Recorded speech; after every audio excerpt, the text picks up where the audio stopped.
नमस्कार दोस्तों, मेरी एक और वीडियो में आप सभी लोगों का स्वागत है। आज की वीडियो में हम डिस्कस करेंगे वारंट केसेस। वारंट केसेस कब होते हैं और वारंट ट्रायल्स कैसे चलते हैं और कब चलाए जाते हैं। देखिए भाई, जब हमने बोल दिया वारंट तो सबसे पहले हमें समझना पड़ेगा कि वारंट केस क्या होते हैं और समन केस क्या होता है। वारंट केस वो केस होते हैं जो कि ऑफेंसिव और एग्रेसिव होते हैं नेचर में, ठीक है। तो हम उनको बोलते हैं, मतलब वो केसेस जो कि कॉग्निजेबल होते हैं, मतलब जो कि कॉग्निजेबल हैं, ऑफेंसिव हैं, एग्रेसिव हैं, हीन है, तो उनको बोला जाता है कि भैया ये केसेस जो है वो वारंट केसेस में रन होंगे, जिसमें डेथ पेनल्टी मिल सकती है, लाइफ इम्प्रिजनमेंट मिल सकता है या 2 साल से ज्यादा की सजा मिल सकती है। तो ऐसे केसेस में वारंट केस चलता है। अभी वारंट केस मैंने बोल दिया कि कब वारंट केस बनता है, तो मैंने आपको बता दिया, ठीक है। या फिर वारंट सम्मन कब भेजा जाता है। तो इसी तरह के केसेस में जहां पे नॉन अवेलेबल हो, 2 साल से ज्यादा की सजा हो, लाइफ टाइम इम्प्रिजनमेंट हो या डेथ पेनल्टी हो, तो इस तरह के केसेस में सम्मन केसेस चलते हैं, सम्मन ट्रायल चलता है, ठीक है, नॉन अवेलेबल। चलो अब डिस्कस करते हैं कि सम्मन ट्रायल चलता है कैसे। देखो भाई, सम्मन ट्रायल तो तब चलेगा ना जब सबसे पहले कोई कंप्लेंट लेके आएगा। तो जब कोई कंप्लेंट लेके आए, मतलब कंप्लेंट रिपोर्ट करेगा, जब विक्टिम कंप्लेंट रिपोर्ट करता है, किसको रिपोर्ट करता है? पुलिस को। अगर पुलिस को रिपोर्ट करता है तो पुलिस क्या करती है? एफआईआर रेज करती है। एफआईआर के बिहाफ पे वो इन्वेस्टिगेशन स्टार्ट करती है। इन्वेस्टिगेशन करने के बाद वो मजिस्ट्रेट को देती है, या फिर पुलिस ने लिखने से मना कर दिया, गैंग रेप हुआ, उसने बोल दिया जी नहीं हुआ, वो रिपोर्ट ही नहीं लिख रही है, तो आप कहां जाओगे? कंप्लेंट लेके मजिस्ट्रेट के पास चले जाओगे। मजिस्ट्रेट क्या होगा? इंक्वायरी ऑर्डर, इन्वेस्टिगेशन ऑर्डर करेगा। इन्वेस्टिगेशन ऑर्डर करेगा तो उसकी रिपोर्ट आएगी। रिपोर्ट आएगी तो मजिस्ट्रेट के पास जाएगी। मतलब दोनों ही केसेस में, चाहे वो पुलिस है इंक्वायरी करे, चाहे मजिस्ट्रेट ऑर्डर दे इन्वेस्टिगेशन के, पुलिस इन्वेस्टिगेशन करे या मजिस्ट्रेट ऑर्डर दे, दोनों ही केस में मजिस्ट्रेट के पास रिपोर्ट जानी है। अब रिपोर्ट जाने के बाद वारंट केसेस के अंदर क्या होता है? वारंट सम्मन जब भेजा जाता है, वारंट केस के अंदर जो है आपकी चार्जेस फ्रेम किए जाते हैं, मतलब चार्जेस को लिखा जाता है। लेकिन अगर ये सम्मन ट्रायल चल रहा होता तो सम्मन ट्रायल के अंदर कोई जरूरी नहीं था कि इसके अंदर चार्जेस को फ्रेम क्या किया जाता है। अब चार्जेस क्या होते हैं, आरोप क्या लगे, वो मैं आपको बता चुका हूं पहले वाली वीडियो में चार्जेस के बारे में बता चुका हूं, ठीक है। तो सबसे पहले अब क्या होगा, तो मैंने आपको बता दिया, कोर्ट ने पुलिस ने रिपोर्ट दे दी मजिस्ट्रेट को। अब मजिस्ट्रेट क्या करेगा?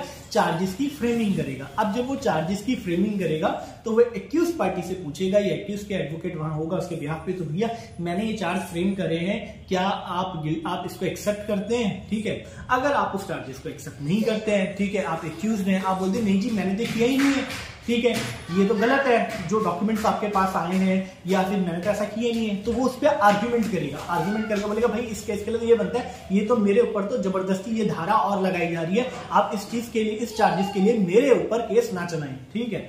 तो चार्जेस जो मजिस्ट्रेट है अपने विजडम से वारंट केस में चार्जेस को चेंज भी कर सकता है। जब चार्जेस आर्गुमेंट के बाद चार्जेस फ्रेम हो गए, जब चार्जेस कभी फ्रेम हो जाते हैं तो चार्जेस कभी भी डिस्चार्ज नहीं होते जब तक कि एक्विटल बाइजिट बरे नहीं हो जाते, ठीक है, एक्विटल नहीं आ जाता। तो भाई जब चार्जेस फ्रेम हो गए, अब क्या होगा? ट्रायल शुरू होगा। अब जब ट्रायल शुरू होगा तो सबसे पहले क्या होगा? उससे पूछा जाएगा charge frame, do you feel guilty? आप गिल्टी फील करते हैं, नहीं करते हो? अगर वो फील का एक्यूज बोलेगा हाँ जी मैं गिल्टी हूं, तो मजिस्ट्रेट क्या करेगा? उसको सजा सुना देगा और केस को दफा कर देगा। अगर मजिस्ट्रेट को लगता है कि नहीं भाई ये गिल्टी बोल रहा है लेकिन गिल्टी है नहीं, तो वो उस पर फिर से ट्रायल चला सकता है और पूरे केस को पूरा इन्वेस्टिगेशन करा सकता है। अगर जो एक्यूज है वो ये बोल देता है नहीं भाई मैं अपने आप को गिल्टी नहीं समझता जी, मैं गिल्टी नहीं हूं, ठीक है, आप केस करिए, ट्रायल चलाइए, ठीक है, और ये जो चार्जेस है, ये चार्जेस है, मैं इस चार्जेस में अपने खिलाफ जो आप मेरे मुकदमा दर्ज करते हैं मैं लड़ने के लिए तैयार हूं। तो सबसे पहले जब वो कह देगा कि मैं भैया केस मुझे लड़ना है और मैं गिल्टी फील नहीं करता हूं, तो सबसे पहले जज आदेश देगा कि विक्टिम को कि भैया आओ तुम अपनी स्टेटमेंट रिकॉर्ड कराओ। तो मजिस्ट्रेट के सामने विक्टिम की स्टेटमेंट रिकॉर्ड होगी, ठीक है, विक्टिम के साथ डिस्कशन होगा। विक्टिम बोलेगा जी भाई इस चीज का विटनेस ये व्यक्ति है, आप इस विटनेस को बुला लो और ये ऐसा ऐसा हुआ था। फिर जज क्या करेगा? सम्मन भेजेगा। अब होगा सम्मन जाएगा उसके पास, ठीक है, व्यक्ति के पास कि भैया विटनेस के लिए।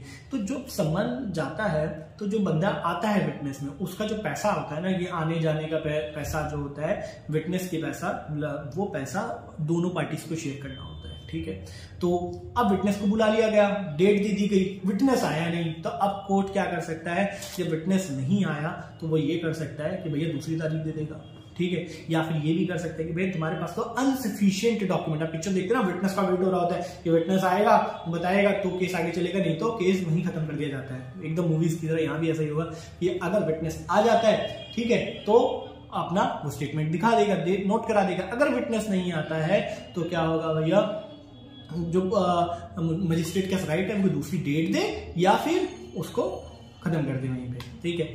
अगर वो दूसरी डेट दे देता तो दूसरी डेट पे विटनेस आएगा, अपनी स्टेटमेंट रिकॉर्ड कराएगा। जब रिकॉर्ड कराएगा तो मजिस्ट्रेट ये राइट दे सकता है कि दूसरी पार्टी को कि आप भी इसे क्रॉस एग्जामिन कर सकते हैं, आप सवाल जवाब कर सकते हैं, जैसे पिछड़ों में होता है, तो क्रॉस एग्जामिन करा जाएगा। अब क्रॉस एग्जामिन करने के बाद, ठीक है, क्रॉस एग्जामिन के लिए बोल दिया मजिस्ट्रेट ने, लेकिन दूसरी पार्टी ने क्रॉस एग्जामिन नहीं किया। फिर थोड़े दिन जब उसके नेक्स्ट ट्रायल, उसी ट्रायल में, तो एक नेक्स्ट ट्रायल में वो कहते हैं कि जी हम एग्जामिन करना चाहते हैं विटनेस को, तो मजिस्ट्रेट मना कर सकता है, कह सकता है भाई जब मैंने उस दिन बुलाया था मैंने तुम्हें कहा था एग्जामिन कर लो, तुमने नहीं करा, आज तुम कहते हो कि मुझे एग्जामिन करना है। तो ये पूरा विजडम पे डिपेंड होता है, मजिस्ट्रेट के मना भी कर सकता है और बुला भी सकता है, ठीक है। उसको बुलाया जाएगा, फिर क्रॉस एग्जामिनेशन होगा।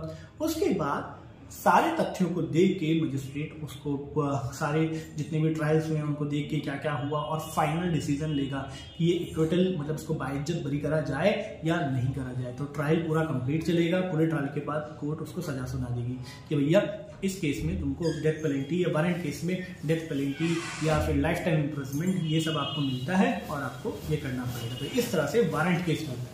अब सम्मन केस में क्या होता है या स्पीडी ट्रायल क्या होता है, ये मैं आपको नेक्स्ट वीडियो में बताऊंगा। हम अपनी नेक्स्ट वीडियो में इसका डिस्कशन करेंगे। और ये मैंने आपको बता दिया पूरा, ठीक है। Thank you so much, have a nice day. Please video को लाइक कीजिएगा, बनाने बहुत मेहनत लगती है यार।